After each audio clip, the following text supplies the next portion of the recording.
Vici Gaming, a team with a huge legacy and great standings in China. To many, they say this team is a team that does not make mistakes, and to be honest, a team that's kind of just boring to watch. But the reality is they are afraid. They're the superior tempo controllers. As Insania will say, they might not do anything the whole game, but you won't be able to beat them. Only the veteran teams are capable of even going toe-to-toe with Vici Gaming, the ultimate team at delaying the game. In any major, they forced that Trim Protector down people's throats. They did not care if you wanted to take their towers. They made sure that you could not push, and they made sure that Poyoyo's Spectre was ready to go. Now here at TI, they are ready to destroy whomever cannot beat their deathly style. Now let's go to their opponents, BP.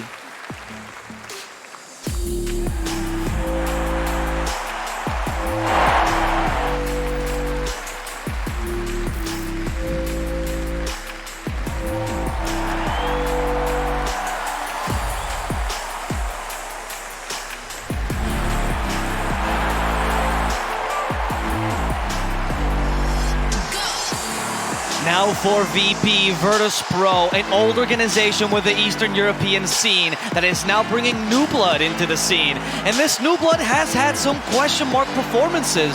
Previously, people said, oh, they can only perform online. They can't do it on LAN. But in the group stages, they showed otherwise. They went back to their A to Z hero challenge they showed in the previous iteration at the summit, and they were proving people wrong. Their nerves of steel have improved now with their new coach. Some people talk about he's a mental coach. Maybe he has been preparing them for this moment, and maybe that is why they're here on the main stage. If you look at the performance in Eastern Europe, it has been absolutely dominant. Not even Team Spirit can hold a candle to them. And that is why we're very excited to see how VP got here.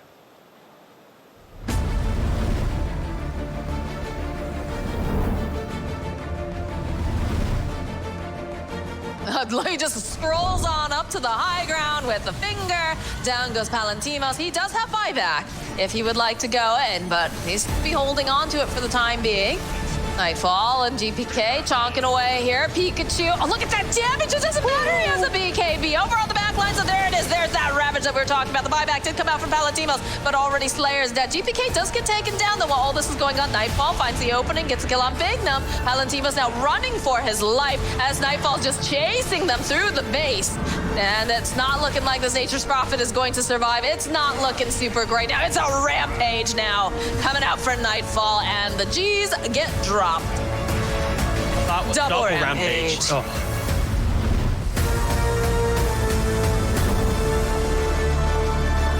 Solo. Yeah. Might find this. Oh, we will. He's got the setup. And with Zayas coming in, they should have the damage for this. Oh, he's got to throw out the finger quick. The GPK is coming in from the side. DM is still alive. He's going to be able to push himself out to the side with the Sprout. He's away. He's actually away. Oh. Way. Oh, no. Really not. 1K lead from VP whilst having this jungle Husker. As long as he doesn't die. He's doing it right, though. He's got it. He's going to be able to do it. Unless he gets... Oh no! Oh, look how low it is! Get to the pit! Everybody get to the pit! Get to the pit right now! Get to the pit, boys! You can get it! There's a Roche! Oh my god! Oh, they're going to hit it! Somebody hit it! Everybody to the pit! All hands on deck! Get that Roche up! But no! DM's cleaned it up! Money. Oh no! Money. They went to the Roche pit. They needed more Crystallize. He's got no health. He's got no mana. He can't come over here.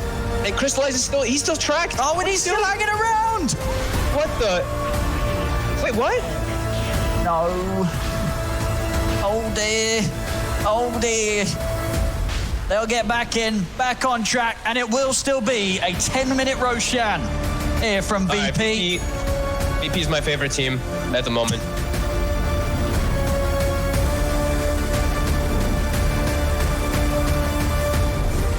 There we have it, there's the jump. Paulison trying to close in onto Nightfall. Nightfall, no chemical rage for a couple of seconds. The arrow comes out to Quinn. They've caught Quinn with the stun. Paulison, Devastator with the stun, takes him onto the side. The concoction, it's out onto the three of them as they come in with a Starstorm. It's the Ravage. Triple kill for Nightfall. Oh my god, like it was a cool save, but yeah, that three-man stun. I don't believe I've seen such a good stun from an Alchemist pretty much ever.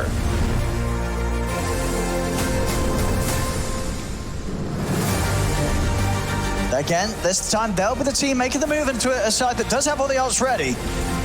See, they'll catch DM. Toro's in, DM.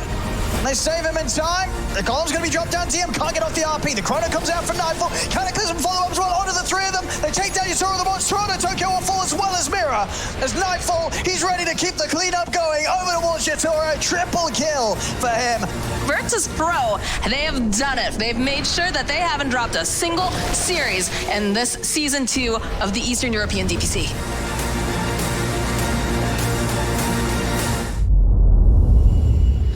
Well, now we know VP's story. As Moxie said, not dropping a single game in that season. But I'm still curious. I kind of want to know what happened on the Vici side. So that's why we have a recap for you of what happened this season for Vici Gaming.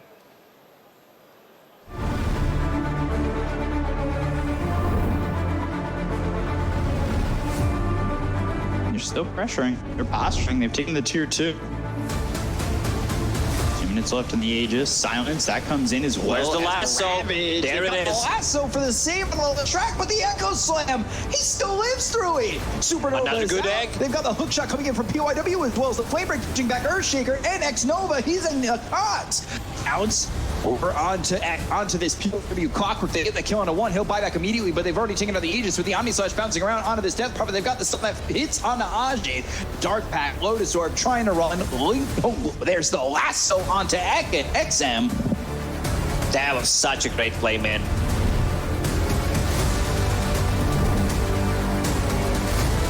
Vici Gaming is just so strong in terms of like moving into the team fight. They're not grouping around. They know that the only way they lose this game if they group up. Enigma lands a multiple-man black hole. Oh, and a PYW again!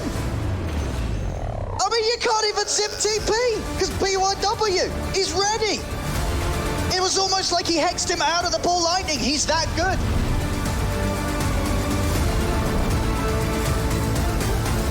I'm telling you, man, this Necro is a great answer.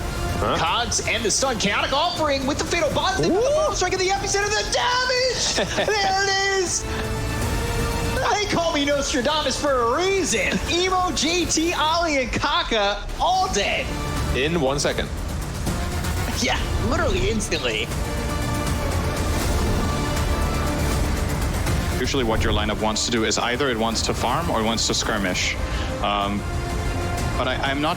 Uh-oh. Yeah, the roll in. AA Blast is coming. Not connecting. He has haste. Absolutely not, but Emo, he's going to turn this around. He has a static link applied to TA, who has the haste. He will be able to get this kill on the PYW pretty easily. The Chrono is on great 2. Chrono. They will get the Razor and the Lion. Actually, it's on 4. Holy jeez, on the bottom side of that as well. That might be the best level 1 Chrono I've seen in quite some time. That's 4 kills, and all they lose is the Earth Spirit. That is disgusting. That's such a good chrono.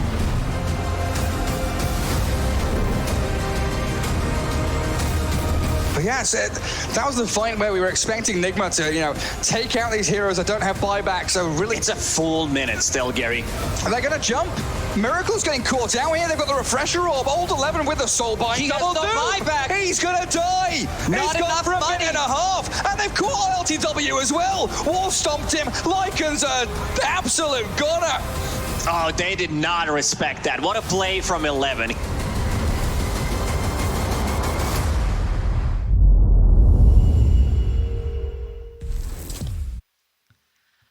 So, the players are getting ready. We have Vici versus Virtus.pro, and I have my hardworking panel here. I want to ask you guys, what any predictions for this series? Now, Lacoste, actually, it's your time to explain your VP prediction. Yeah, I'm gonna go with VP, even though Vici Gaming is a heavy farm-oriented team. They have more experience, and they will punish a small mistake when we go for that post 40-50 minute game. But to go back to Virtus.pro, the way they've been playing during the group stage is we're gonna run at you. There's gonna be a lot of chaos, Darkseer plus a bounty hunter. In their last matches, it didn't happen against EG, against Aster. This team showed. I don't think I've seen such a good performance in a really long time. Because if you're watching the games looked boring for a casual viewer because there were no mistakes being made. The trifecta of 2 supports and the DM running around the map, just making space so that GPK and Nightfall can get the items. There was one game where Tiny was 0-1 and 0, 20 minutes in, and then he just came in and got a triple kill inside of Roche, and that's it. Game ended. Oh. Lizard, do you support this idea by Lacoste? I have to completely support this idea by Lacoste because not the same reasons. I think that this is a team that's extremely young but bringing a ton of confidence to the game. If you look at the heroes that they're drafting, the Bounty Hunter that he mentioned, we've seen some Dawn Breakers on position 1. I just feel that psychologically they haven't been broken on this LAN. They actually came in strong, they're playing their style, they're enjoying themselves, and I think that's the place where you want to be if you're going to take this series. I still feel a bit of hesitancy before jumping on the VP bandwagon because we've seen them. They're going to be the kings of the early game. They're great at crushing the lanes, playing super fast, putting teams on the back foot, but that's also where Vici Gaming kind of thrives. They play this kind of slower, methodical Dota. They like to be the kind of defensive team, the one reacting, defending their towers, kind of making counter moves. And we've seen VP overextend. They did it against OG in the group stage. They did it against T1, where they get these big early leads. They dive too far, and that worries me when it comes to playing a team like Vici, who is so good at punishing mistakes. It also just worries me when you look at VP's track record at the majors, where they didn't quite perform up to expectations. So I think there's a lot of pressure on VP, and for Vici Gaming, their playstyle might be VP's kryptonite. Are you on the Vici bandwagon a bit more? Not for this match in general, because I know a couple of analysts, myself included, have talked up Vici Gaming as one of the top contenders for the Aegis. Not yet. I think they are kind of still lacking that kind of X factor, as I kind of put in one of the earlier panels, where I just don't think they have what it takes to win a TI, because they're missing something flashy. They're missing that kind of OG or PSG LGD factor. Well, we're going to have to see what happens in game number 1 as we go right to it. Vici versus VP. Vici Gaming versus Virtus.pro. Game 1. Welcome to the draft panel. I'm joined by the fabulous Effie and Insania to talk through this one. And one of the things I'm excited about this one is the question could be answered as whether we're actually going to see some variety from Virtus.pro, because they played the lowest number of heroes in the group stage. I don't know what you guys are thinking, what you're predicting. Take it away. I think they have quite a wide hero pool, so they're probably holding back a little bit. They probably felt like they found something that's good enough to get them out of groups, and they just stuck to it. So I wouldn't be surprised to see them busting out a lot of new heroes. I think VP Save has all of his Dota Plus heroes above level 18, so they're platinum tier on maybe 10 heroes or so. So he plays a lot of heroes. He's Stalker. Yes. And I think with Vici, they have expanded a little bit more than in their DPC season, particularly from Ori, their mid player, who actually has the most versatility out of all the other players on his team throughout groups. So it's nice to see that happening, and to highlight Ori in particular, he hasn't been having the best performances in the last few months, but he really stepped it up during TI. So I'm really curious what the Ori versus GPK matchup is going to look like here. I think probably you could expect GPK to peak a bit higher and be a little bit more of that flashy type mid player that you see running around a lot, but I think Ori fits more of the traditional, he'll play the Dragon Knights, he'll play the Vipers, he'll play the Shadow Fiend. Maybe not the most flashy Shadow Fiend that you've ever seen, but he'll get the job done. And I think that's the big difference here between the mid laners and VP and Vici, where you have Ori, who's the rock. He's very much kind of more similar to our mid laner in Liquid, where it's he's very stable, he's going to get the job done. And then you have GPK that kind of flashes of brilliance, but also equally so sometimes fall very flat. Very good points, and it's going to be exciting to see this happen. It's nice to see that both teams did their research on each other, because VP banned out Vici's most successful heroes, which were Weaver and ET throughout the groups, whereas Vici banned out the Io and the Dawnbreaker. But it's interesting to me that they prioritized the Dawnbreaker ban over something else, because while VP have played it, they haven't had the most success with it. I think it's just scary, right? You get to main event. It was a similar story with the OG Wisp, I think, last year, where you don't really know how to beat it. You don't know how it works. It's a new hero. You're not comfortable playing up against it, so you're going to end up banning it out. And I know a lot of the old school captains, specifically Kuroki, used to talk about this, that you want these kind of free win strats. You want to have this I'll pick this hero and you're going to be afraid. And I think the Dawnbreaker is kind of accomplishing that for VP here, where they just want to get rid of it. It gives them a free ban, basically a free opening. And here for VP, that ends up giving them an Earthshaker that most likely would have been banned otherwise. So something that Vici has done a little bit differently is typically they will draft old 11's hero in the first phase because he has only played about maybe 4 or 5 total heroes during groups, and they really prioritize getting it out there.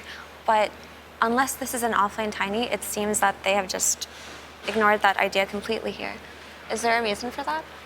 I think most likely they just feel like they have to snap the Tiny, right? They probably had this idea coming in where they're expecting the Tiny to be banned out. It's been banned out a lot. People didn't really want to give it away during the groups, but it now seems like VP are more comfortable with giving it away. And to follow up with the offlane thing, you can see VP's prepared, right? They've looked this up. They are aware that his hero pool is limited, and they're targeting him here now. They're banning out the Night Stalker, followed up by the side. And they actually snagged the Earthshaker, which is one of the 4 heroes that he's played often. Pretty much leaves the Doom, which is one of his favorites. Earthshaker was played 6 times during the group stage by Vici, so I wonder if Virtus.pro as well were like, we're gonna get in there first, because actually, sorry, Virtus.pro played it 5 times, Vici played it 6 times, so I think there was kind of a battle going on. If we don't pick it first, then we might not get it for stop.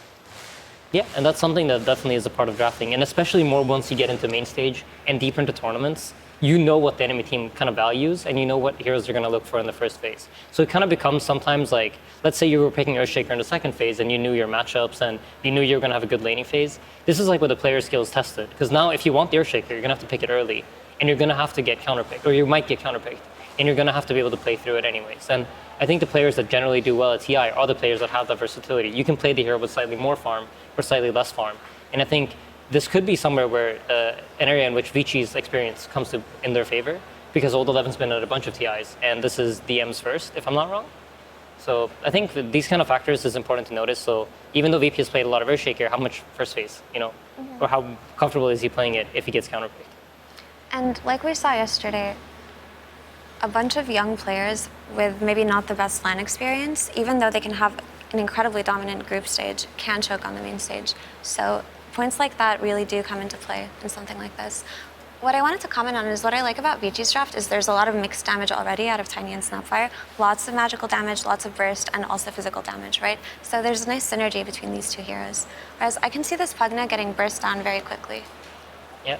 I think at first glance, this Phoenix is also a little bit of a weird pick, right? You kind of consider Snapfire to be a bit of a counter because of how her third spell, which I know the name of, counters the Little Shredder counters the Phoenix Egg because it has very quick attack speed, so you just hit down the egg immediately. But if you keep looking at the VP draft a bit more, you notice that there's a lot of stuff to cover it. You have the Pugna to cover him, you have the Earthshaker to cover him, and Snapfire, generally speaking, wants to play pretty far back. So the Phoenix could be a good way to bait him in and to force the Snapfire not to use her ulti. Because when Snapfire ults, you can egg very comfortably, because at that point, the Snapfire is no longer in position to come in and low shred your little egg without getting fissure stunned or potentially Pugna the corruptified. That's a very good point, and I've always liked heroes like Earthshaker and Sand King in defending the egg, but something else that we can add on to that is with the combination of Phoenix and Pugna, especially with the prevalence of Holy Locket as an item, there's a lot of sustain coming out of VP's team. True. So that's going to be very annoying to deal with. I'm curious about Bristleback as a potential hero. I noticed them doing this in the group stage where they played Bristleback Pugna, and they kept buffing the Bristleback up with the mana from Pugna and healing him and just giving him sustain. And right now they have really nice backline heroes to do that. And Silencer, like, pretty decent hero against the Bristle because you stack up the Q infinitely. But it doesn't really matter, right, when you have infinite sustain coming out from your 2 supports. That's a very good point, and these 2 supports do like to build Lotus Orb. There's also a potential they could make it a mid Pugna, but I don't like that so much here. Silencer is also a very good Phoenix counter, so Vici's draft looks really strong in my opinion. They have their team fight covered with Global and RP and Mortimer's Kisses, and they have their late game covered with Tiny. And they have very good individual hero matchups, I would say. I think if you're VP right now, you're kind of looking at some sort of maybe like Wraith King, Bristle, the more like tankier type carries, because Vici's draft is very reliant on their spells to deal damage. You're going to have like Tiny combo, you're going to have Snapfire throwing some spells, and there's the Bristle. Yeah. Insania the Prophet. It's like you've played a TI before. Yeah, I didn't get very far though. We don't need to talk about that. A TI is a TI. True. So looking here at Vici Gaming's lineup so far, what ultimately is what they're trying to... What are they ultimately trying to achieve, do you think, with this draft so far? I think for Vici, it's going to be trying to farm up the Tiny, and then this is going to be basically the question of the game. Can they kill Bristleback during the Silver's Edge?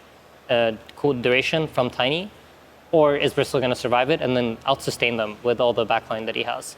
I think no matter what they pick here in the end, these two heroes are going to be the defining heroes for the draft. I think for Vici as well, they have the silencer, like you mentioned, to cover against the egg. So initiation for them is going to be very important too. I agree. And the nice thing about Bristleback as a hero is even though it is annoying to play against something like Arcane Curse, he does hit his timings quite fast, and he still excels at taking ancient stacks, right? If he hits his timing earlier than Tiny, they can just run them over with all of the sustain that they have coming out of Pugna and Phoenix. Even though individually these heroes may look like they might struggle, overall they do mesh well together. But I think if Vici hold out for Tiny's timings, it's going to get a lot more difficult for VP to take these fights, for reasons that Insania mentioned. So the final pick from Virtus.pro, is that going to be a counter? I think it's probably just going to be something supportive, like it's going to try to support their draft. So right now they have the option of running the Pugna on GPK, but they could also run it on save. They can run the Earthshaker on save and pick an offlaner. They have a lot of abilities, like to basically pick whatever hero they feel best supports their game plan, which to me is, at this point, it's going to be a lot about stacking up the Bristleback and getting him very, very fat. And they're on Dire, which is we had talked about it off stream, but one of the few advantages that Dire has is that they have these camps in the jungle, which are easier to stack multiples up at the same time. And Bristleback's one of the best heroes to utilize that specific thing. So Dire, Bristleback, I just think it's going to be all about stacking this guy up, getting him as fat as you possibly can. And this is something that I know we like to run a lot, so I think the first 12-15 minutes, if you can get that 1-2K net worth ahead of the rest of the game, I would favor them pretty strongly moving into the mid game. And Vici Gaming are banning out these initiator type offlaners, which is a really good call by them because right now, until Earthshaker gets his blink, they're just going to be playing behind the bristle and that can result in some problems. So by having something like a Mars or a Beastmaster, it makes their ability to take fights that much easier. And Razor Void. I think it's a strong lane matchup against Void Spirit, but in the game itself, I don't think Void Spirit really cares that much about Razor. But yeah, I think VP, they're trying to dominate the lanes in the start. They're going to run around with 4 heroes and have Nightfall come in and take some towers as soon as they're controlling pace. I think Ori's Void Spirit is very good, one of the best in this tournament, but also his job will be to control this Pugna in the backline. My issue is if DM hits his timings, this can be a very scary game for Void because he will die, right? So it's just about what happens in the first 15 minutes, like Insania says. But if the game holds out for longer, I do favor Vici. Well, we're going to be getting into that game very, very shortly. But before we do, it's time for the last word with BSJ. Thank you, Frankie. I feel like when I was listening to that panel, all I heard was timing. So let's talk about the timings we should be expecting in this game. The thing that I look at for Vici Gaming is their core hero, the Tiny, buffed up by the Magnus on Old 11. He needs 2 items to feel really strong in this game. He needs the Silver Edge as well as the BKB. The Silver Edge to chew through the Bristleback and the BKB to deal with the immense amount of control and magic damage from the Pugna Earthshaker as well as the Phoenix. However, on the side of Virtus.pro, the Bristle's only going to need 1 tankiness item to start going. The Earthshaker is only going to need a Blink, and we're going to need a BKB on the Razor coming on GPK. So there's going to be 1 item timing for the Virtus.pro, while it's going to take 2 items for Vici. So we're going to see if they can hit that window hard enough before the BKB Silver Edge shard on the Tiny and take momentum that way. And there's only one way to find out, and that's with OD Pixel and Fogged.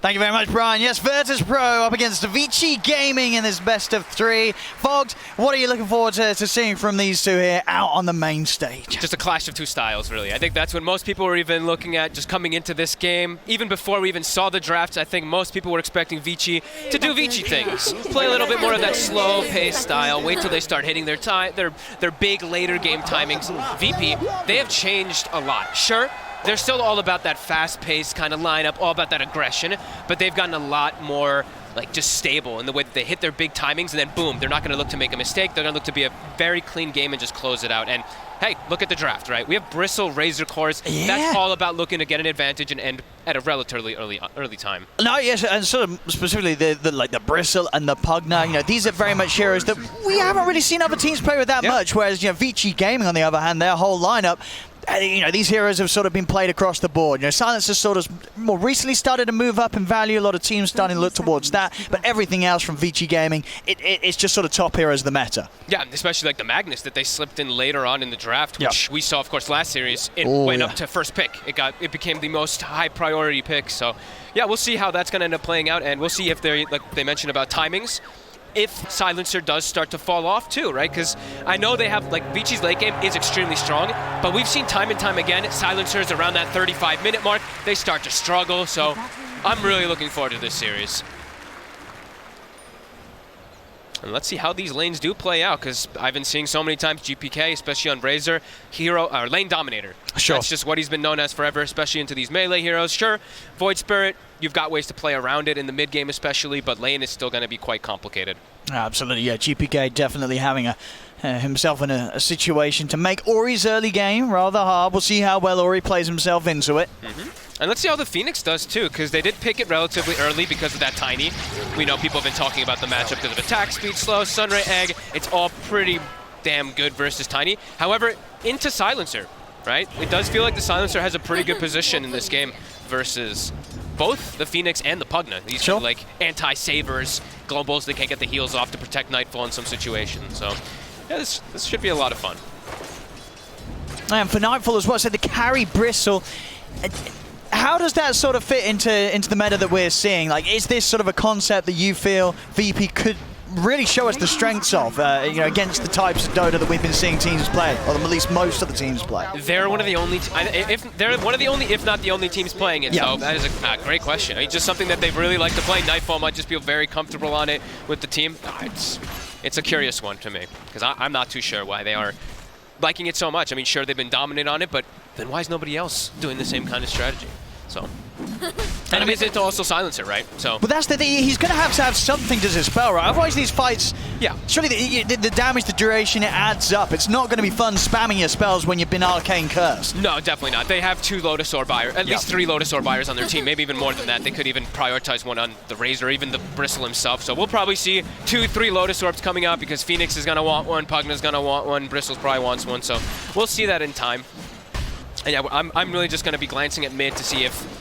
Ori is one of the big playmakers for me, for Vici, and when he starts to have a bit of a rough game at times, I feel like their game gets even slower than it usually is. They are more of a slow team, and looking at the lane already, 10-6 on the Razor, GPK 3-1. It's, as we said on paper, it's a tough matchup, and GPK, he is completely abusing that. 11 for 7 against the 3-4-1. Top lane DY. Is he going to tick out here? He's going to burn pretty low, but not quite enough. Salves at the ready. He'll be able to keep himself in lane. In fact, Kingslayer. He's going to get chased down by Old 11 again, though not quite enough damage. As both team supports will stay in the lane and alive. Was that Fairy Fire making them both survive? I'm pretty sure it was. I think Silencer used one earlier, and then the Phoenix had 2, so he used one when he was getting gone on. So Fairy Fire saved lives. Now he's looking down bottom at the moment for both cores. DM, 12 for 1 here. On the off lane, Poyo-Yo, 14, 15 for 1. So both cores trading farm quite nicely down here. Side lanes, both supports trying to play around here. Save comes over around the attempt pull. Here's the setup around the camp. Top lane, Old 11, he's going to get the skewer back. Okay. Pretty deep, at least get a tower hit or 2 in, and he does. Nightfall getting a little too close to that dangerous area where Old 11's able to pull him in and set him up underneath the tower for that extra damage. That's why we're seeing the Magnus picked so much, really. Just so powerful in any lane. You got to be careful. Yep. That's always something scary for Bristleback too, even let's say in the later stages of the game too. Bristle is a tanky hero, but sometimes you feel a little bit deceptive because you feel so tanky, but let's say you get completely pulled out of position. It's gonna change the way that your saves are looking to play, because then the Pugna has to get out of position, the Phoenix as well to try to protect you. So yeah, could see a lot of those skewers really injure the Bristle a lot. Absolutely, yeah. Nightfall's got to be careful on these early levels. Playing anywhere near to the tower there, as Old 11 will be very quick to take advantage of that. DY will help out mid. Ori gonna check the rune for him and also fill up his bottle. His body as well.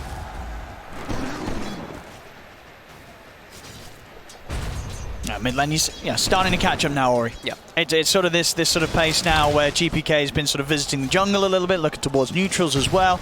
It's giving Ori a bit more of a chance to close that gap here. It's just still such a challenge. He can't even walk out. Yeah, the poor guy. Ori's just like, all right, well, I just have to tank this, you know. I'm getting my levels, and that's kind of the most important thing he has to do at this point. The rest of the lanes are going well, as we mentioned for Vici.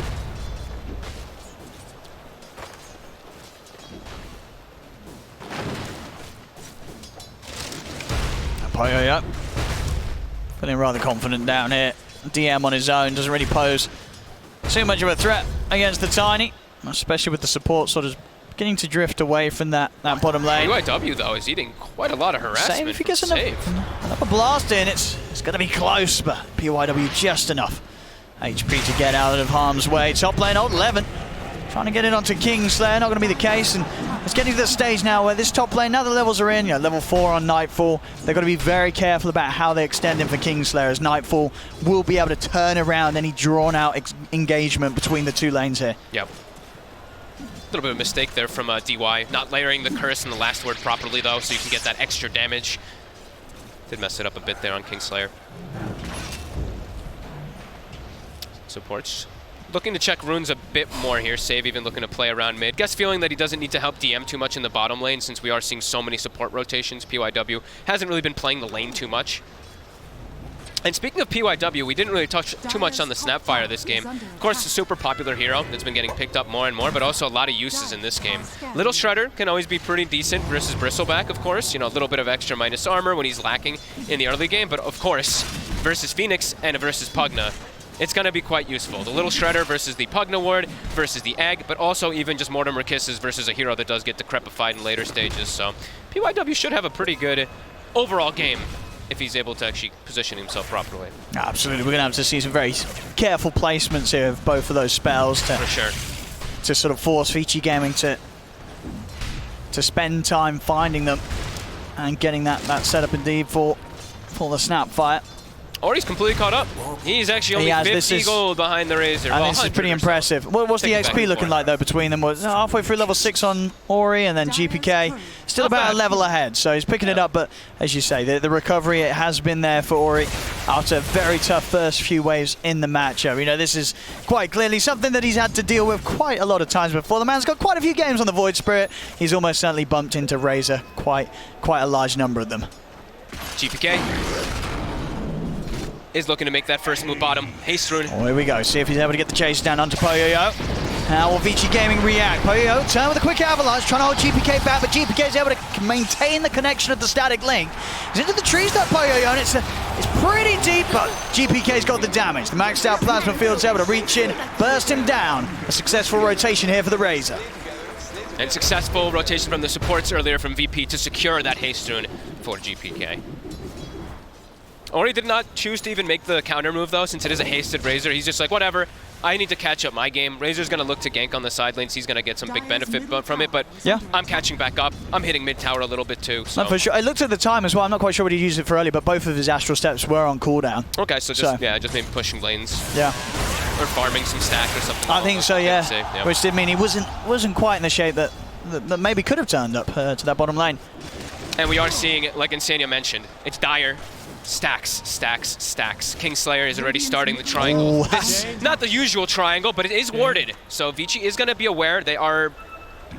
And they know what's happening. I mean, with Empowered Astral Step, they could take these pretty quickly. Ori's in. Super quick. He's DD room as well. Yeah, this is, well, there we have it. I think pretty much every creep won't go to Kingslayer. Ori will die for it. Okay. I mean, this may be worth though. That's a lot of effective golden XP that you do take away from VP there with that move. I mean, sure, you die at the end of it all, but that was at least a triple stack you're taking out of the hands of Nightfall. Yeah, it's a trade. It's a trade. The thing is, the Razor they get a big chunk of experience on the support and the Razor, and then he's off the map now for quite some time, so they can split up. So okay, so you think that VP don't? They're like, I don't think whatever. VP's like whatever. Like we got the kill. Bristleback's still able to get some of these stacks anyway. GPK is already on his way down bottom again. Maybe seeing if DM can find the setup. And they're going to set up with the slam. TPs are coming in, but GPK, he's just going right in underneath the tower. He's going to miss the blast here. GPK just standing tall on top of Poyoyo. Poyoyo will fall. PYW, he's going to be in trouble as well. Finally, the fissure ends, so he tries to get out of there, but the damage has been done. GPK, again with these movements down bottom, make a big plays. Now the counterplay comes in. Ori jumps over towards GPK. They'll take out the Razor. He's got his eyes set now onto the Shaker as well. An attempted TP out will be successful. DM makes it back to base. Is just a number. Crisp rotations coming all around. 2 to 4. Poyoyo is definitely struggling But Ori does make the nice rotation, especially with DY rotating around. He did not have the point in Glaives yet, so no int. But we are seeing these constant moves around the map, looking like both teams looking to get support levels, especially VP. They actually have the Pugna sitting mid for quite some time and the Phoenix up top, so their support should be a bit better off on those levels, since we did see, of course, PYW die down bottom. But it is very close on levels. It is. There's some good Dota here so far from both squads. Yeah, quite even, really. DM's gone for a bit of a different approach in the offlane that I've seen from lately. I've seen most of the time it's just like the 1 or 2 max points in Fissure, and then when they're offlane, they've been putting more points in the Enchant Totem and Aftershock. 3 points is the key, of course, for that Aftershock, so you can get the good combo play with your Echo Slam. But yeah, opting for more points in Fissure, I guess, because his supports have no stuns. I think that's what it is, right? I think that just has to be what it is. So he needs to have that long lockdown. Yep. That definitely makes sense as to why he's done it. And he's going to have a pretty good timing on that Blink Dagger. And, you know, we talk about VP speed and aggression. Again, looking to make the move bottom, GPK, as well as save. There they are once again. They're spotted. Same time top lane. Kingslayer's going to get gone upon. Vici are able to get the kill up top. DY's going for the TP out. He's able to make it away from them. So they won't find anything down here this time round with the movement, but they can look to put some pressure onto the tower. Fortification's already been used. They're pushing in with the catapult wave. VP, they should be able to get this tier 1 away, but at the same time, Vici, they've already got the top tier 1 tower, so able to make that move and push happen a little bit quicker than VP is themselves. Both teams mirroring each other's movements quite identically, honestly. The Tiny was farming Ancients while Bristleback went to go farm Ancients too. It's very similar stuff coming out. We just do see Vici, I think, that has a little bit better information. They also blocked out Ancients. See Ori, he's trying to get out to GPK. They're actually committing with the kisses as well. A lot of damage. With the silence coming out, GPK, is he actually able to escape from this? Only just. Is he? GPK will get out. They'll heal him up a bit as well. Save here with the drain to keep his HP topped up. PYW is still hunting in the trees. Actually found DM. DM rather low here, but still they're backing away from it. They're aware, you know, Echo Slam is up. They don't want to fight right underneath the nose of the Earthshaker. Yeah, quite a bit of ults. Egg also available, and we do see save. This is why they picked that Pugna, to keep their cores healthy, to keep them on the map. GPK, in normal situations, he would have had to gone back to base. But look, Pugna just full healed him up. He can actually keep his presence on the map, keep pressuring this tower that they weren't able to get before. Of course, all this pressure is completely taking any attention away from the Bristleback. Nightfall having the whole jungle to himself. Halfway through on the Aghanims. For Poyoyo also, things looking very nice in the farm department. Pretty much even there on both carries right now in terms of what they're getting out of the map. As this game, 12 minutes in, continues to be incredibly close here. Both teams, after pretty much identical start. I think Vici has to be pretty happy with this, with the way that their lineup does scale with like that Magnus, with that Tiny to later stages. I think after this, yeah, they have to be quite happy. VP, I do believe they want to set that pace, but they're going to wait for that timing. I'm pretty sure it's going to be the BKB Razor, the Ags on that Bristleback, and then they're going to look to hit real hard. But they're not slowing down yet still anyway, because they do have a blink on Shaker. Still looking to be active, still looking to claim a bit more tower advantage, because like I said, I don't think that they're happy with the state of the game right now. I think they wanted to get a little bit more out of the laning phase. So we're definitely feeling it with the frequency that GPK is just over here on this bottom half of the map. Well, I mean, he's just, with what you're playing against versus this Magnus and everything, he has to. We're Razor, you know, you don't want to start to fall behind at all as this hero. You always want to stay ahead in that net worth. Will start to show himself mid, and it does seem Vici Gaming doing a good job of avoiding getting caught by the jump from DM. They're continuing to farm like really well. Even PYW seem like just jungling. As the Snapfire, he's already got his medallion. Yeah, both sides, like I said, getting quite a lot out of the map. Old 11, progress for him, 1500 on towards his blink. Yep. The next big timing for him, and will make things a little more hard for sort of VP. You know, when you look at their 3 cores, all wanting to get in the front of the fight. If they're not aware of Old 11's positioning, there's a high chance he will be able to come in with some big RP counterplays in these team fights. And they have global too, so they can pick and choose their battles really nicely. They can also look to disengage if they see a bad fight, or they can just stop egg. That's always going to be one big thing that they see. You know, you see the Phoenix diving in, you can just get these eggs off most of the time. And with the new Yules picked up on Ori, as well as an Arcane Rune, they're going to look to get active. Seeing this Pugna pushing down the bottom lane. They might actually get the jump on DM here. DM, he's not going to expect them coming in from this angle. The Remnant's actually off the mark though. DM, he knows with the Remnant missing, he's going to try for the TP out, but PYW is there to turn up and put a stop to the escape with the cookie.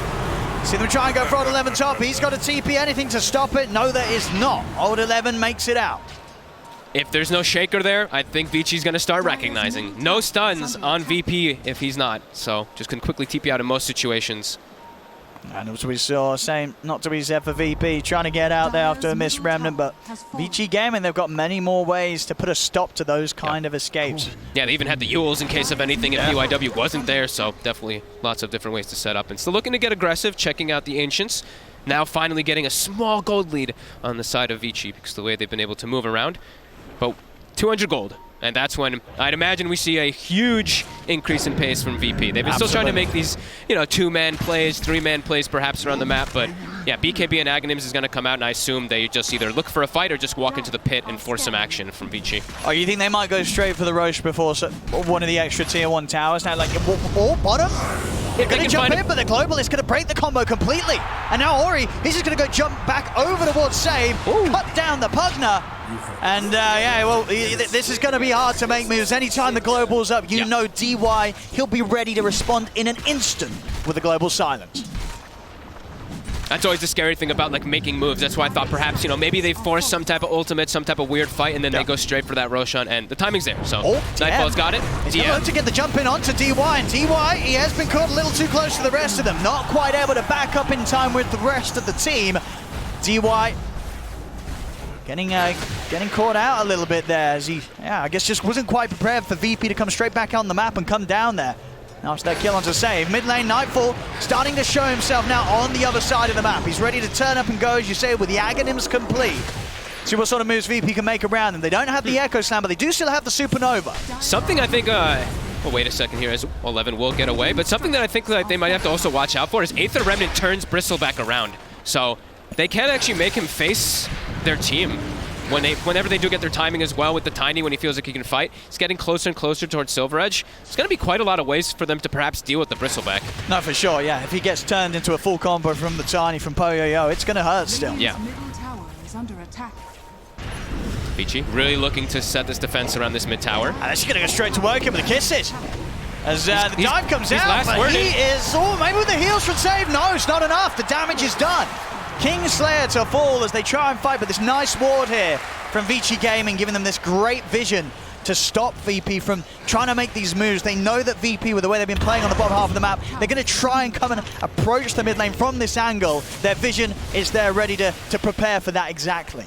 And they went the Veil as well early on. DY gets it at as a 5 position. That's a very good timing for his Veil. He has good damage, and as we see there, you know, this is one of the reasons why Silencer has always been sought after versus Phoenix. Most of the time, you know, you're still not going to click the dive, but he did click the dive, so you come right back. The last word, it will always bring you back to that position, of course. 2K lead. And that was, as we mentioned, a bit of VP's timing. Now they have the BKB finished on the Razor, so they smoke up again, still looking for that fight. Echo up in 10. Yep. They really want to persist for this they have to, as you say. You know, if they're not making the hits now, Vici Gaming are likely to run away with this match as the minutes pass. Absolutely. VP's got to get something done right now. See what they can get around the mid. Again, they're trying to look at the one play, a bit split up really. Kingslayer and Nightfall, they've gone to find the mid. The egg is going to be taken down. Nightfall's over PYW. I mean, this is a completely split up play. The rest of VP, they're trying to get it onto Poyoyo. They will get the kill on the Tiny. Nightfall, he has been left to fend on himself, but it's okay. He's still very much big enough and tanky enough that Vici Gaming couldn't really deal with him. So a split up fight there that VP forced, but it ends up working out. They get the tower, and they are able to take down Poyoyo, whilst the rest of Vici Gaming's trying to deal with the 2 members of VP. Nightfall. He's got a lot of Arcane Curse stacked up on him. So with a jump forward, 11. Quick skewer back and a jump over with the Astral Step. Nightfall will pop. I'm surprised he just walked in like that. He kept spamming his quills as well, too. With the Arcane Curse, he gets the last word put on him, the Veil. It's a lot of damage. It does start to build up until you do get ways to dispel it. And how close are they to any of those? Are we seeing anything come soon? Not really, no. They're very far away. That's true. Your anger is useless. He's going to go for his own BKB instead, so his teammates will have to get that Lotus Orb to protect him, but Vici's got to be real happy with the pace of the game. Even though they did lose their Tiny a few times, like Ori's almost got an Aghanims done on Void Spirit.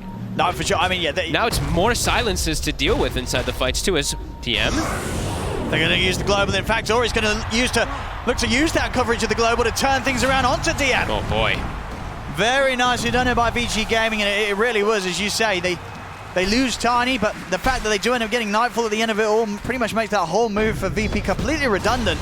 As Vici Gaming just continuing to grow this lead, and VP, I mean, it really does seem like they are going to just have to continue to try and fight, but every little mistake and misplay, it just means that the preceding fight is going to be so much harder. It's just not getting any easier against Vici Gaming, and the only way they can come back in is by looking to turn up for the brawl. Yeah, I mean, they already have Silver Edge done. The Tiny's online pretty much. He's got the 2 items done. VP, they did hit that 1 item timing that BSJ was mentioning on the panel there, but I think Vici's so happy with this game. Aghanims is done for Ori. They've got Silver Edge on Tiny. He's going to be able to buy Shard soon. Everyone is pretty damn online. I think VP's in some trouble unless they start making some big plays happening soon. They've got to have a big move come out next. Here we have it. Smoke up. How long to the Echo Slam? Not quite up yet. 2 seconds. 2 seconds. It is a level 1 Echo, and he's about to hit 12. So usually you want to wait for that 12 because you get that 20 seconds removed and quite a bit more damage. But I don't think he can wait for it. There's no global for a minute. So that's something. They're going to jump DY. In fact, just dropping the Echo on him. Get rid of that pesky silencer. Okay. So is that like them trying to get an option open for Roche? I mean, if Nightfall's ready to go for it. The Kisses are down 2 for 30. They want another kill before they try for it. It looks like they do. DM. Looking for the lead in, but Vici Gaming are careful. Play it right back in fact. Now Old 11, he's ready to step up. RP is online again. They've got the Silver Edge. Nightfall. I mean, they're in. DM is going to try and lead him, and immediately getting caught out by the silence. Jump over to the side. Ori looking to take down DM, and with the help of Old 11 and his skewer, they should be able to do so. DM ripped into position as they take him out. That's DM gone. DY back in the game now. VP having a fight 4v5 if they want to keep this going. Nightfall and GPK, they're thinking about returning to the action. They're back in. They're on top of DY. DY has been caught on the front, but the Yules will hold him back. Jump forward. Old 11. RP gets him right underneath the tower. Catches GPK. Raising a fall. And might even get more. They turn him around with the Remnant. They get the grab. There's the Silver Edge hit. Toss up. Poyoyo. The damage not quite enough immediately, but Nightfall, he's falling ever so low. Save will be able to top him off slightly, but it's just the 3 of them, Kingslayer, Save, and Nightfall having to go on the retreat right now. Oh, VP is struggling. They can't get the catches they want. They can't go for the plays either because they only have 1 stun. They only have, well, 1 stun from the Shaker. He's the only one who's really got the actual disables. They catch the Tiny on the left side of the fight. He's linked up. He just TPs and resets the fight, comes back in afterwards. VP tries to catch up to the rest of the team. A global comes out. It's really hard for them to get into these fights successfully, especially if they don't have the Echo Slam. DM, I think, has to be a little more patient. I don't think he can waste an Echo on a silencer in these situations, especially not the 5. I think he just feels that he has to, as you say, because of the fact there's nothing really else to initiate with. It's hard. Sure is. And like we mentioned, the game for the supports, it's all about those Lotus Orbs versus the Global, but as we mentioned, Ori having such a good game, they've got so many different forms of silence now. He's got the double pulse as well that he can play around with the Globals post after they use the Lotus Orb on themselves. Still only a 4K lead, but VP, you can feel that they definitely wanted to be in a better position now. But with these ultis on cooldown, walking into the pit. I mean, they're looking at the Roche. They're going to try and give it a shot here. Should kill it fast. And without Kisses, Kisses are down for 15. Yeah, Vici Game is a little split up. Jump forward, DY, he's going to actually get caught. This is the perfect way to start the fight. Silencer is out of action. It's a big grab. They're still smoked, waiting for an opportunity. They still want to try and make the steal here. Vici Gaming. Kisses in 2. They're going to try for it, surely. There's the buyback, jump forward, Roy, the Supernova coming out from the side. Roshan, it will die to VP and Aegis into the hands of Nightfall. At the same time, they get on the hideout, 5 POW, Ori, he's trapped in the river. He's going to use himself up for now. By the time to get the Dissimulate off, can he jump to safety? He can. We'll get over to the side for Save. He's there with the Decrepify. They run down the Void Spirit. Ori, he will fall. 3 dead. Vici Gary Poyo will manage to TP out. But VP, they come back with a mighty punch in this game, getting the Roche, Aegis secured. And now Vici, they're having to run. DY brought back for this. They'll be able to kill him off again as VP have managed to battle themselves back into the game. Exactly what they needed to. As soon as they saw that even the silencer buyback, they just popped their ults. I saw even the Phoenix, Kingslayer just instantly pops Egg. Even though it's in an awkward pit, it's just to secure the Roshan and DM. Very nice Fissure. The Echo Slam as well, catches the Snapfire. Fissure blocks off Ori, causes disarray amongst Vici. very nice to get execute a fight, which they needed to get themselves back into a comfortable position in this game. Absolutely, as you say, DM definitely putting in the heavy work here. This is the thing, he said, well, we don't need any more stuns. I'm going to get everything done myself. And when he's making moves like this, even managing to block off the more elusive heroes for the most part, like the Void Spirit. And maybe things are in safe hands here for VP around DM's Shaker. And now they're starting to get these Lotus Orbs up. Kingslayer's got his finished. And I think that's probably the only one, actually. They're going to have a BKB for the Bristleback to cover himself versus the Arcane Curse, too. So Silencer's effectiveness will definitely start to dwindle.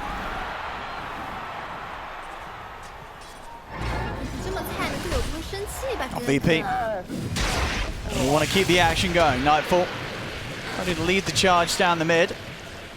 Quick poke of the mid lane.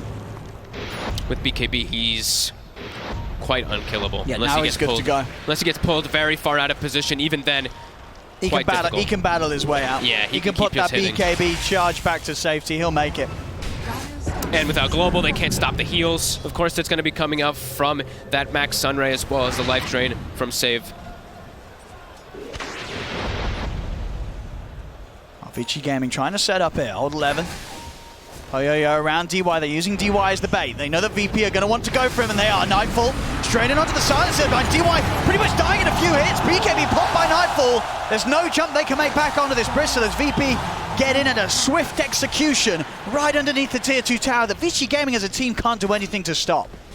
Poyoyo had just used the Silver Edge hit too on a creep right in front of him too. So as soon as they saw that, Bristol was like, okay, I have a free run across. He had to pop the BKB just in case, but does get a kill. Let's see if Vici looks to make any type of move while that is down. They're pinging up top, but that's GPK.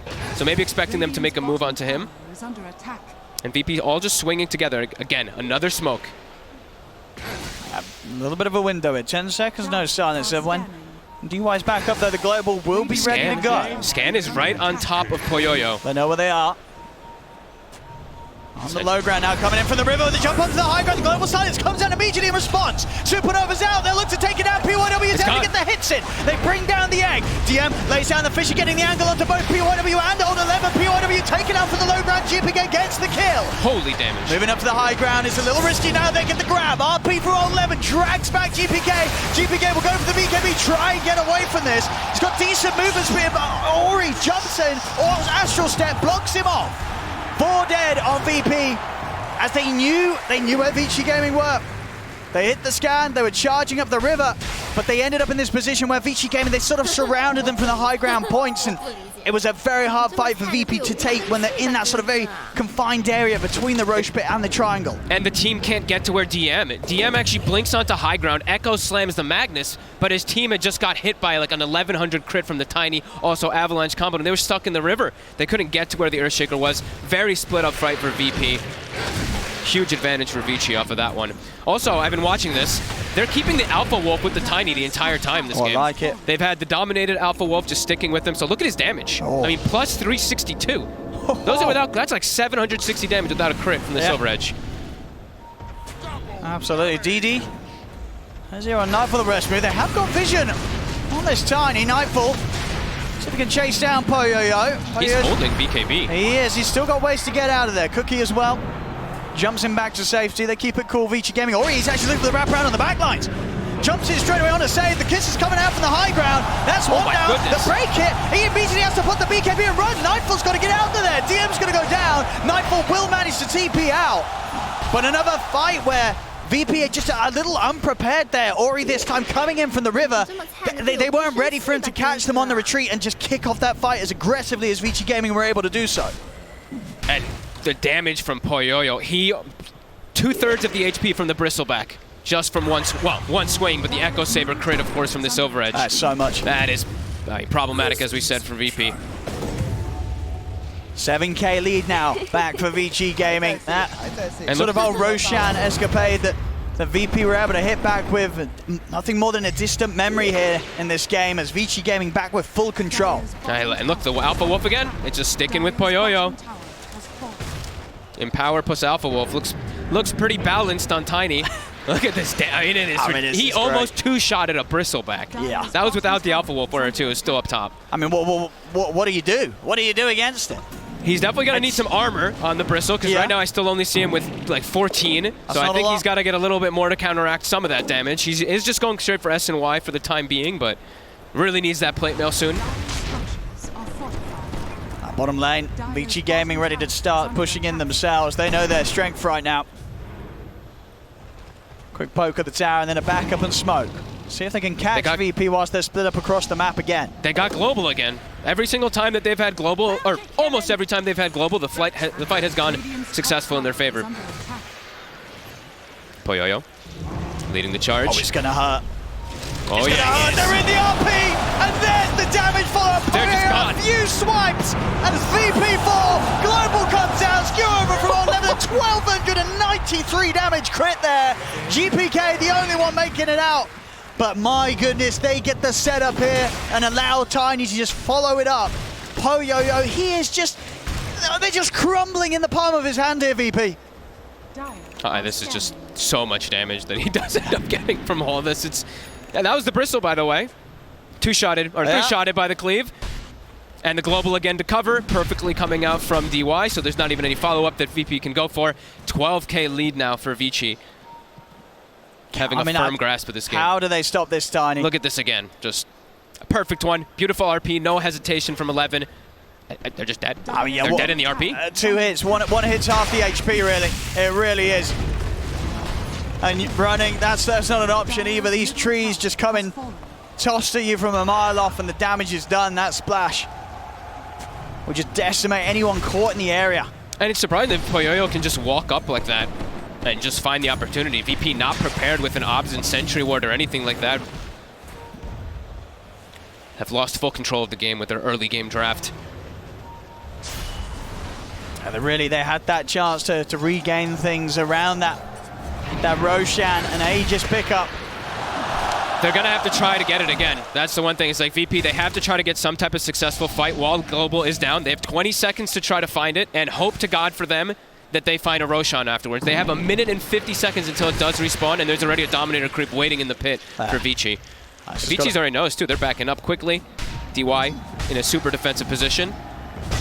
11 straight in Echo. Old 11, he's going to be the one to be caught. Has got buyback available, though, if he feels necessary.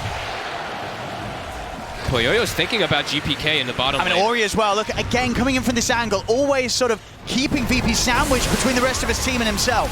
GPK. Be able to back up to the safety of his teammates, or at least the relative safety. He's got to bail out. Only 700 HP, has to get healed up. Global back online. 50 seconds, though, for Magnus, and as we said, still 70 seconds on that Roshan.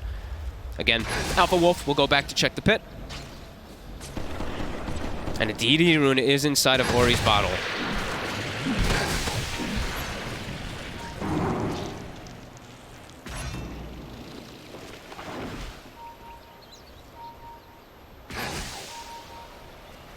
VP trying to get control of this area. It's not going to be easy. And as it looks, they're not going to have to use the buyback here on Old 11. He will be back up in time. 40 seconds still, so get an update on that Roshan. I actually like that Kingslayer went for he picked it up about like 2 minutes ago, but picked up a pretty early gem. I think they're starting to feel the game's getting a little out of control. They have to know exactly where the Tiny is in all situations. They have to know when there's any vision on them, because if VP doesn't start the fight with Bristleback charging in, Razor linking, and it's actually Vici who starts it, I think the fights are just going to easily be Vici's every single time. So they have to have a good vision, good control of vision in this game to be able to get those initial jumps.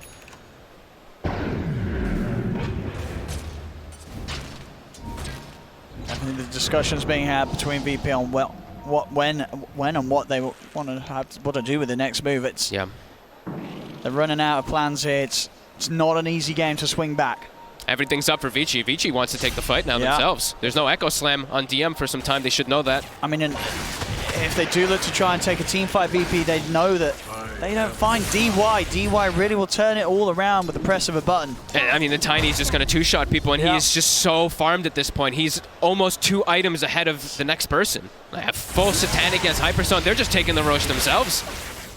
I mean, VP's not going to be able to do anything about that. It's already They're dead. not going to be able to do anything about that. Roshan will fall in a matter of seconds here to Vici Gaming. And Old 11, who has not purchased a shard, even though we saw it prioritized so much in the first series of the day, how good this Magnus shard was, he didn't buy it, and now he's got one given to him for free after he picks up his own individual items with the Aether Lens, the Blink, the BKB.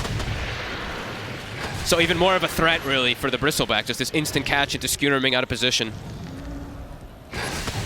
VP has to be so cautious in these next few moments.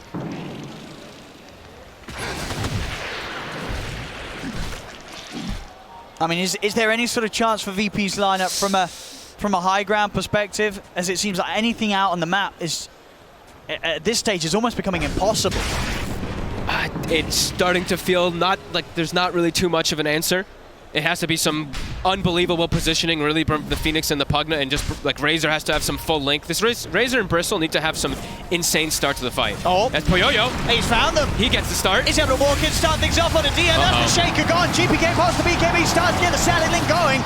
Save trying to heal him up in from the side. Nightfall looking to charge in. The BKB, the RP, they'll control the Bristleback. Global popped out. You see Ori jumping with the Astral Steps over to GPK. He's able to pop the Razor. As GPK goes down, Save trying to turn, but shot back with the Scatter Blast. PYW cookies in on top of him to crush the Pugna's life. Far too much damage on Vici. The Razor gets what, almost a full link. Tiny doesn't care about link because he just keeps wailing you right through it. And Ori, as we mentioned, 8-2-10. Even though he had a bit of a rough lane in the game, he's had an excellent one. He was 5-1-10, 5-1-6 before, now 8-2-10. One of the next few times you look at him, and the damage you do is pretty crazy as Void Spirit. Even with Empower, sure, you're mostly magical, but you still hit pretty hard. Old 11. He's managed to get the jump in. Nightfall trying to get back to safety. The break can see. Cookie forward on the Poyo. Toss up. Have they got the damage? Yes, they certainly do. As Nightfall out of the game, 90 seconds, no buyback on the Bristle. This bottom rack's not going to stand a chance, of course, against the hard hits of Poyo. All tiers 2s are taken. Vici Gaming, they can go for much more here. It's a long, long time with no carry up for VP.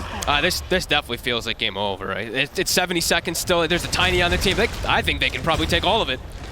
Might be one more standard defense here that comes out from VP, but they did not ever hit their timing, it feels like, this game. AC complete on Poyo as well.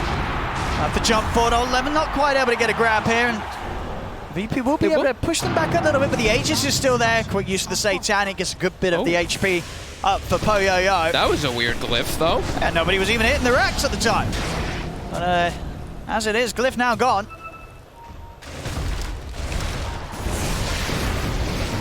Fisher? It's a good Fisher. It's a really good one. They get a good link up. They'll be able to take Poyo down the once. And they're doing a second time out of the side. DM BKB's not going to help him against the physical. As DM will fall. They're doing their best though. They are managing to keep them off this mid-racks for now. And all things said and done, this mid-set's still standing. Poyo is going to look to try and put an end to that though. Steps back into Crepify. Not going to do anything at all there. Instantly removes the Decrep with the Satanic, finishes off that Rax. And 26k gold lead. Just continue to look harder and harder for this Bristle and Razor to do much of anything. Yeah, it is. Even though they've even started like picking up the plate mails and stuff like that, but just the sheer damage that's coming out from Vici is just far too much for VP to hang on to. And yeah, they're saying Silencer is missing, so I'm thinking that they're probably like, damn, this Silencer actually ruined our entire idea of the draft, because ideally the way they wanted to play, the way they have throughout the tournament with this Bristleback is he just becomes unkillable because they have these heals that come out, but you can't. Even if you have the Lotus Orbs, it doesn't matter because the initial is going to get stopped. And they just die so fast. And now, speaking of dying fast, there's a DD rune on our Tiny, so... Whoa. Yeah. He's going to be hitting for over 1,000, critting for 1,900, just about. Uh-oh. Hunting bounties. That's going to hurt. Yeah, well, good luck to VP in the next team fight. Maybe they blow up Ori. Let's see what they can do. Uh-oh. There's the global. BKB comes out for DM. They'll see if they can lock down Ori. You got Poyo already coming in for the side. Ori's going to be able to get out there. The jump on 11 in with a 3-man RP. Poyo lays down the damage. Nightfall trying to run. He'll fall. A 1,700 damage hit coming out there to end Nightfall's life. GG called. Vici Gaming, this first game of the series, it's all theirs.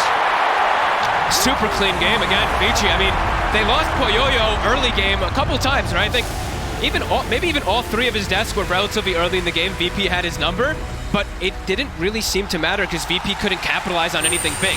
They got the rush, but they lost their Aegis almost immediately because of the way Vici responded, and Vici was always kind of ahead in gold in the game.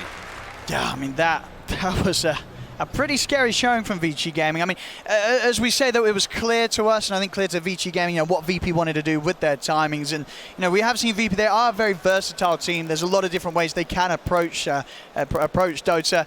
I don't think this sort of approach is going to work against Vici Gaming, especially if you're letting them get through the caliber of heroes that Vici Gaming got through with this lineup. Vici's seen this before. They adapted. Insania was the one who called that silencer and everything too, so I think VP might have to bring back a new strategy. I think so. Well, we'll see what they're able to change up in Game 2, but as it stands, ladies and gentlemen, Vici Gaming with a very impressive Game 1 victory against VP. Well, we just saw the end of game number 1, and on this panel, we had 2 VP bandwagoners and 1 Vici believer. Gods, why are you so right? I think that game, we saw VP not really play to their strengths a bit. I feel like they're meant to be the team that really tries to dominate that early to mid-game stages, and the Bristle, I guess, they had this right idea where their timings come online faster, but it just felt a bit too passive at times. I feel that in this patch, you either pick Tiny, ban Tiny, or there is no way that you play against him with a draft that isn't good against him. And I don't feel that Bristleback is the right hero against a Tiny position 1.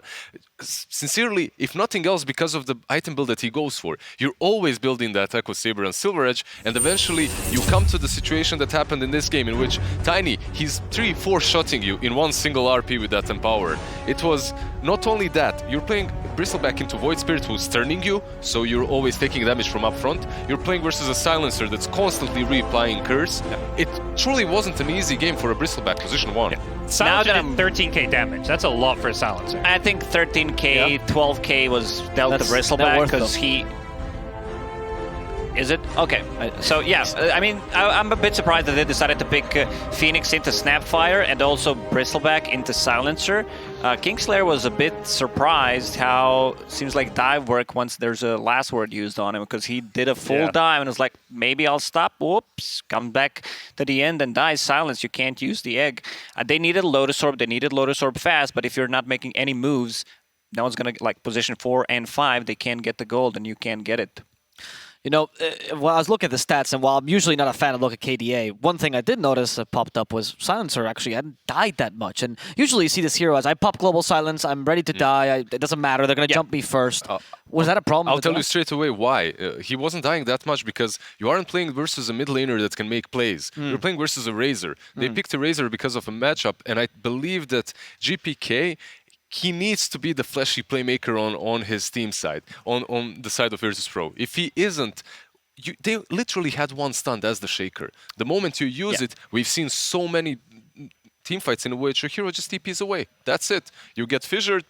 I like how at one point Vici Gaming realized they have one stun. If Shaker is showing on the map, we can be on a different side of the map, farm up. This is exactly how this team has been playing through the history, and just TP out if it gets to that point where you feel you are in danger. There was very nicely timed Global Silence to disrupt any Earthshaker combination. One thing that always bothered me about the Global Silence is how can you cast the Global Silence if the Earth is flat? I'm just kidding. God gave me the look.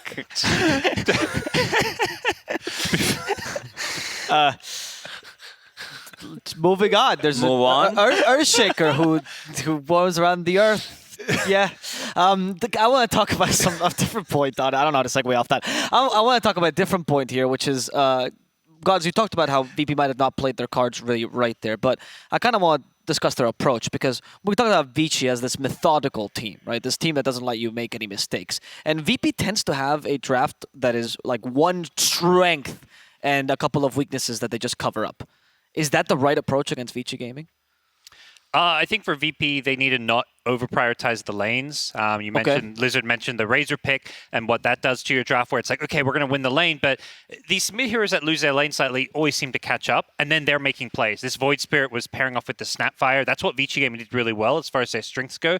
They hit level 6 on Snapfire, would be hiding in the trees, Void Spirit jumps in on someone and just gets a kill with the Mortimer's Kisses. Again and again, that would happen. So I think for VP, they need to figure out heroes that enable their early game, but not just based on the laning stage. I know, Lizard, you have some inside knowledge of the inner workings, some VP particularly, right? I know you knew some of the older players in the org and how they think as well. So I have no idea about how this new squad is working because they call themselves or find themselves the new generation. They don't like a K-pop group, yeah. Yeah, they don't really accept a lot of advices from the old squad, from the old players, and even though the Russian side definitely believes in the squad, thinks that they can go far, but they worry that when they match up versus these Chinese teams that they played once or twice in their whole career, this fact that they aren't able to take advice from the oldies might come as a detriment. So you think that might be leading to this someone's lack of versatility we see?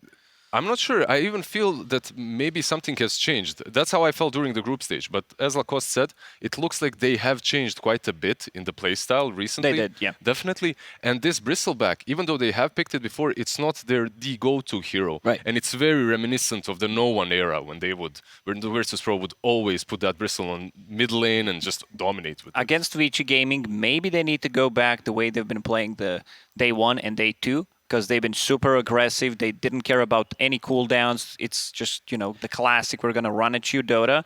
And it was successful. It was chaotic. They had a bit of an issues closing out the games because they could not hit the tier 3 towers. That's the lineup that they had, but maybe adjust that kind of a lineup, put in some Dragon Knight, put in possibly a Pugnut that they've been using last 3-4 days of the group stage and go from that. And I feel like Vici really prepared well for VP because right from their first ban, they banned Dawnbreaker. One of the VP's heroes they did the worst on, if anything. But I think the style of play that VP have around Dawnbreaker, it is that run at you. I think Vici Gaming is like, we're going to lose to VP if we let them play this style where they're just running at us, have all these heroes that are super active early on just based on levels, and they recognize it. So they're willing to ban a hero like Dawnbreaker that they're unfamiliar with because it just suits VP's playstyle so well. And what Gods is referring to is actually the strat they used to run with Dawnbreaker, Darkseer, and Bounty Hunter, where the 3 core ideas there, where they, as you said, just run at you. And they've run Dawnbreaker in that draft with in a carry position and a 5, so maybe that flex also scares them a bit. Now, that's the Eastern mentality. The analysts back there also call it, if you don't know what to do, just smoke. Just run at them. And if you're fast enough, it's going to work. And that's what they're doing. And Dawnbreaker enables it because you have a carry that's not necessarily needed in any of team fights. He's all alone on one side of the map. Meanwhile, when you're fighting on the other, he uses his ulti, joins you, and it's very easy to make plays that way. So what other heroes could we be seeing that enables that playstyle? What I want to see GPK from something that can make plays. Even though he was very active on Razor in game number 1, it's still a Razor. They put themselves on a timing, considering you have a Bristleback and you have a Razor. These heroes will scale. Because I was talking to Brian BSJ in our green room, and it feels like no matter what item Razor decided to go for, or if you had another item, it wouldn't really make the difference in this game. So I don't like that you put yourself in a spot where you can't win the game often, like getting a big item. Like you're hitting that timing. Their first big timing was getting a Blink Dagger on Earthshaker, BKB, on Razor, and getting a Vanguard, maybe half another item on Bristleback, and Vici shut them down. One is playmaking. Could we be seeing GPK Storm, perhaps? I know it's a fan favorite, Lizard. Yeah, it's a pretty solid one. He had a little bit of a rough time coming into the competitive scene with that Storm, but eventually he really got good at him. I wouldn't mind seeing Storm. Yesterday we've seen a couple of series even open up with the first phase Storm. Now I'm not sure if Virtus.pro is that good with the hero itself to first phase him, but sure, any sort of a spirit, I'd be satisfied. They played Storm, Io, and Bane against Aster, and it was 2 games in a row, and it was super successful because Storm Io combo works similar to old Chen plus Storm, where Io's TPing, refilling your bottle, especially if he finds a trusty shovel, and keep feeding you with mangoes, feeding you with clarities, and you can just have full mana run around the map. And also Bane was a core of that lineup where he was setting things up, saving people. You have a BKB piercing ability. It was a top-notch performance, and I want to see something similar against the Vici Gaming. Okay, we get to see the teams coming out now right into their booths.